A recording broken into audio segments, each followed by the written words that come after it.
Whether you're sending your firstborn off to college or to kindergarten, or maybe you don't have kids, or you sent yours off several years ago, life is yin and yang, dark and light. No matter where you are when you're listening to this, there is a push and pull to everything. The amazing vacation, and then the letdown when we get home. The fun of first love, and then the pain of heartbreak. Would I ever coach you to not take the vacation because the letdown is hard? Do we not want to date because the breakup is hard? Do we hold back as a parent because the separation is hard?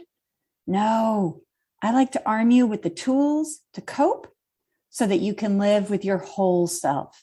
Listen into this week's podcast as I provide 5 of my most helpful tools to support you wherever you are on this amazing journey of life.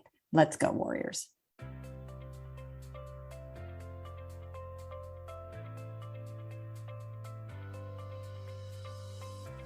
Hi, this is the Love Your Life Show with Susie Pettit, Certified Life and Wellness Coach. Join Susie as she helps you with your wellness and mindset so you can live a life you love. Let's go, warriors.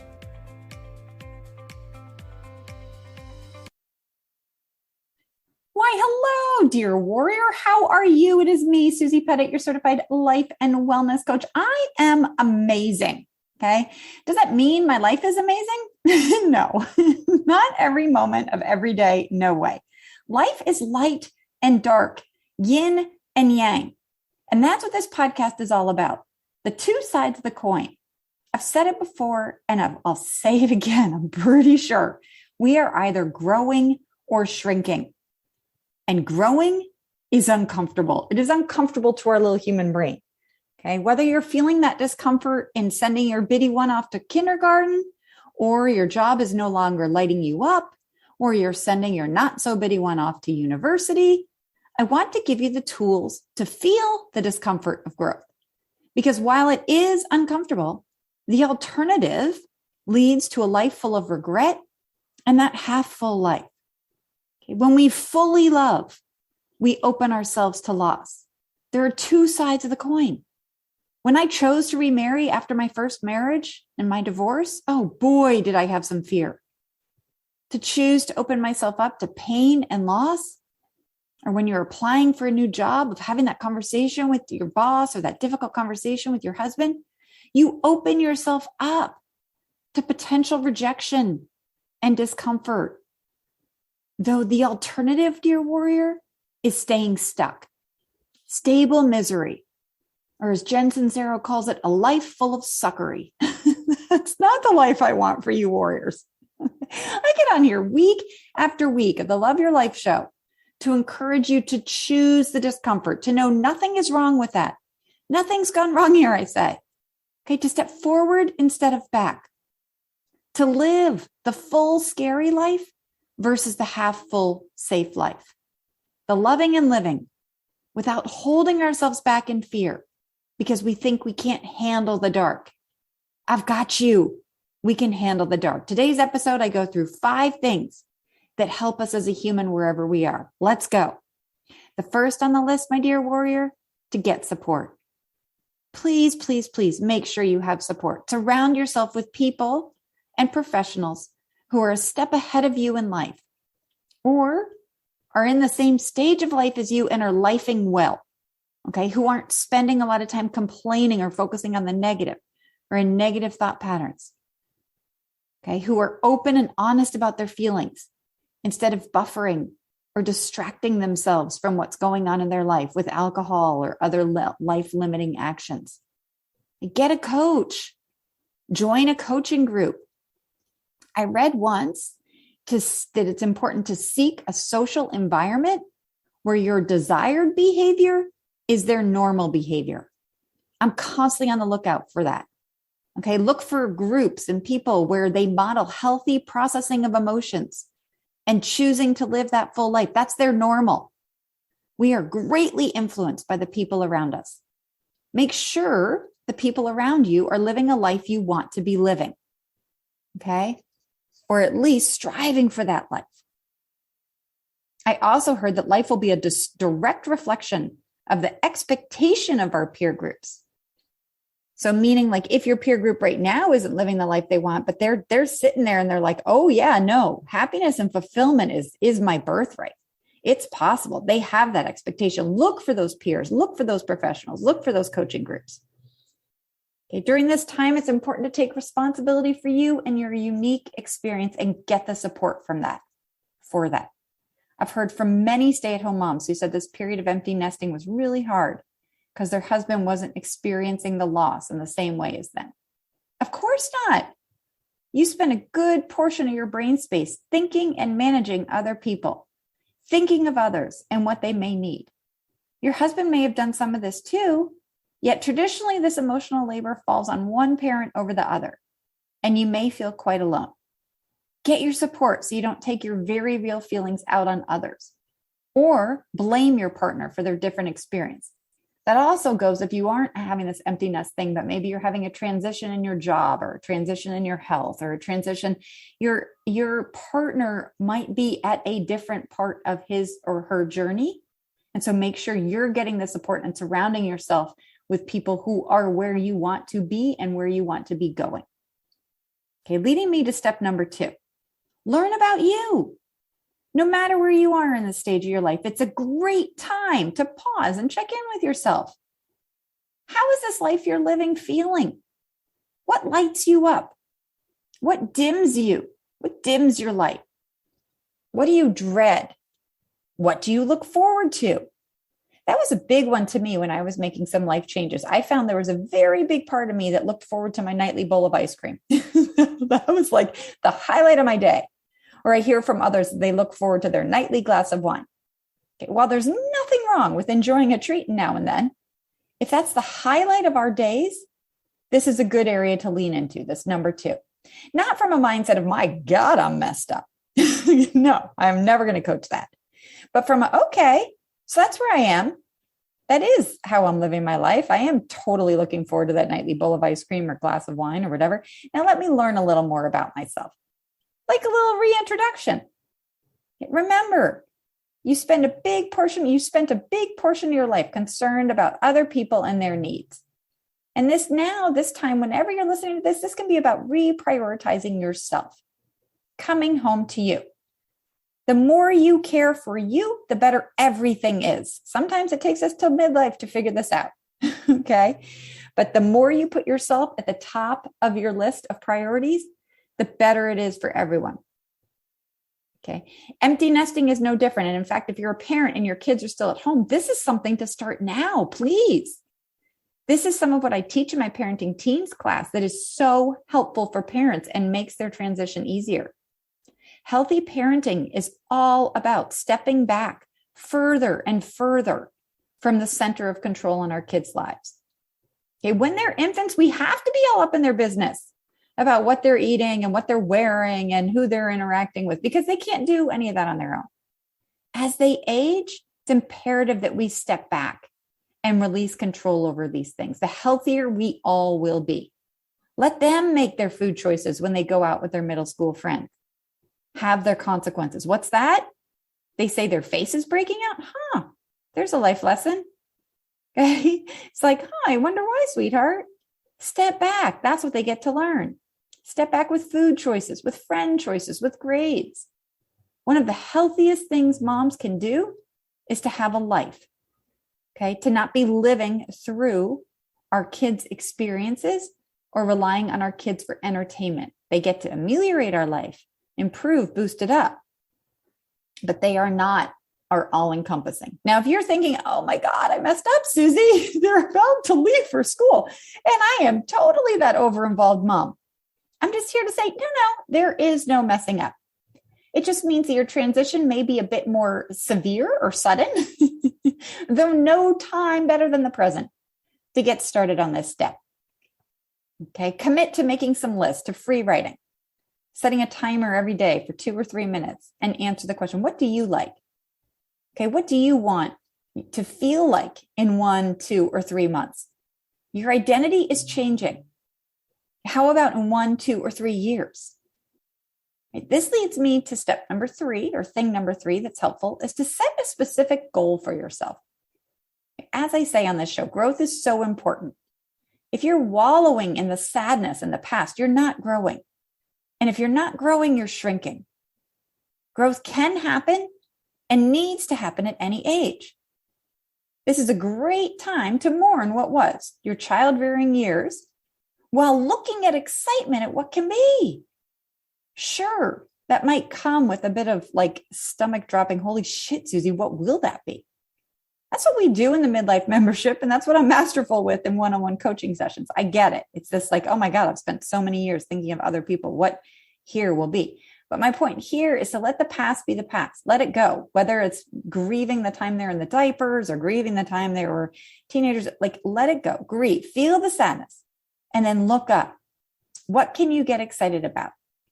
You remember those days of, oh my God, will this ever end? The carpools, the meals, the unending laundry, the preteen and teen snarkiness. Well, wherever you are, we're getting to that other side.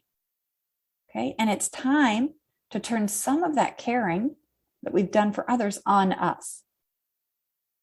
All right. If you were the one in your family that made your child the center of your universe, being so over involved in their lives, who they're talking to, what they're doing, all their sports and activities, that's become a full-time job. Okay. And it's a job that you're about to get fired from. You're about to get laid off. Actually, we want you to get laid off. That's the healthy transition of parenthood, like parent to child relationship. We want you to get laid off. And how about you make it a little more mutual with some mindfulness? Whatever their age is, pull back a little, land that helicopter, develop your own independence. What is your identity? Okay, this is not about deserting your child. This is that lovingly detached. Who are you?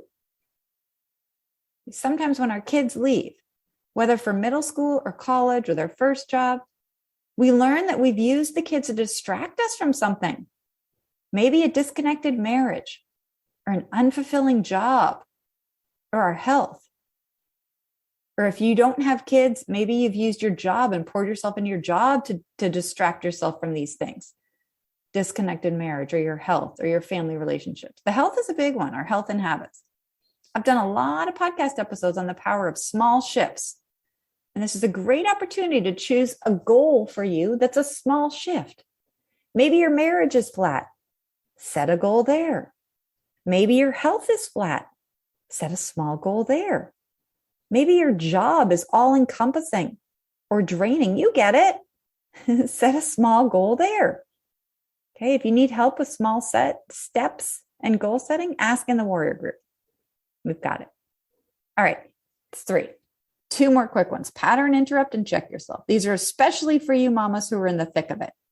Feeling almost panicky with loss. Trust me, I get it. 4th, so the first is pattern interrupt. I know from personal experience that when I focus on what is different, what I don't have anymore now that my child is moving off, how my life will be different and vacant without my sons around, I feel sad, gloomy, despondent. Curling up on the floor looks like a really good option. And this is when I know it's a great time for a pattern interrupt. Yes, your life will change. And yes, there are ways it will change for the negative. Though this pattern interrupt is bringing our focus to the ways it will change to the positive. Life is both and, the yin and yang of life, the 2 sides of the coin. Yes, there will be fewer people around the dinner table. But you know what? That means there may be some leftovers, or there may still be eggs in the fridge the next day after you bought a carton. There won't be as many shoes around the house. But I won't be woken up by weird banging in the middle of the night, only to realize it's my son doing push-ups at midnight. I'll have time to sit and read, time to talk uninterrupted with my husband. And this step is all about taking a conscious pattern interrupt from the brain's negativity bias. Ask your brain what kinds of things you like to do. What might you like to learn? I'll link a podcast in the show notes that I did last summer on the benefits of boredom, as that's super helpful here too. I want to be clear that this isn't the time for some sort of toxic positivity. I want you to feel your feelings of grief and longing, okay, when you have them. What I am encouraging you to do with this pattern interrupt is not to rest in that place indefinitely. Our brain has a negativity bias. And it will look for what, it's sort of like you feed it this thought, like, oh my God, things are going to be so different. It's going to be so awful. And it finds a whole bunch of evidence to support that. And we need to do this pattern interrupt, or else it will happily stay there, feeding you all sorts of negative thoughts. Brains like to focus on angst, drama, sadness. And I'm here to say, hold on. This is part of consciousness. This is why I call myself a mindfulness-based cognitive coach. We don't have to listen to every drama-filled negative thought our brain throws our way. There's the truth bomb. Let's be the strong one and say, hey, brain, let's look at what might be awesome. That's the pattern interrupt. It's like, hold on, brain. There might be some sun on the other side of this cloud. Okay. And finally, thing number 5, check yourself. Check yourself.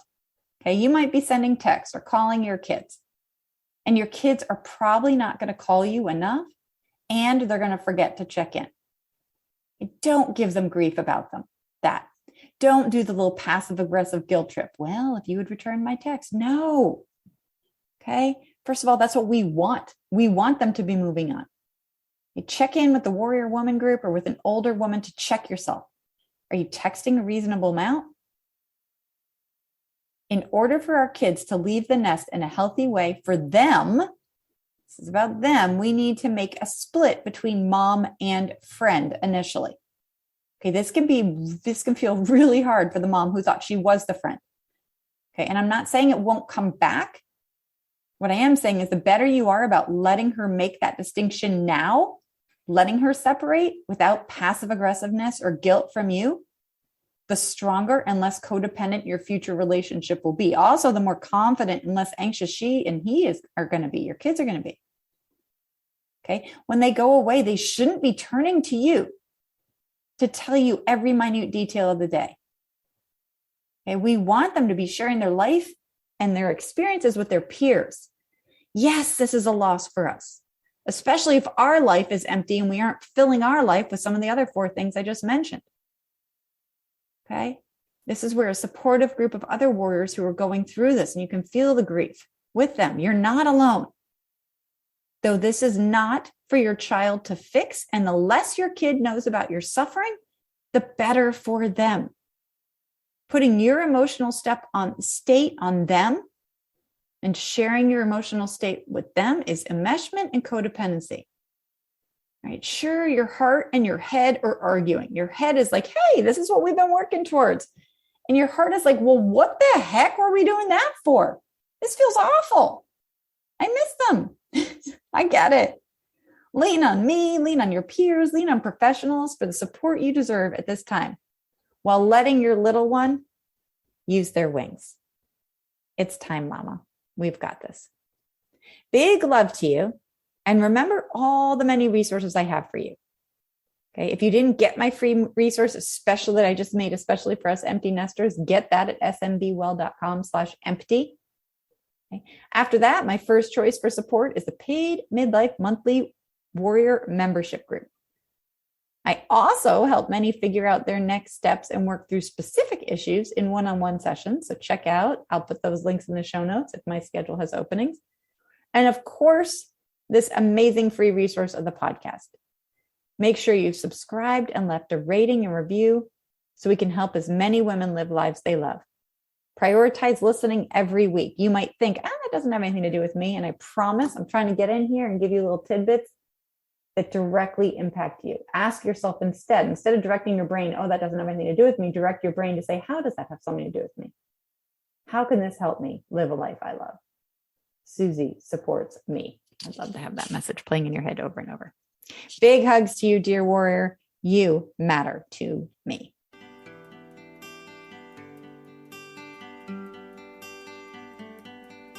Thank you for listening to the Love Your Life show. If you want to hear more from Susie and support the show, be sure to subscribe to this podcast on iTunes. Also, leave a review and share this podcast with friends and family. Go get 'em, warriors.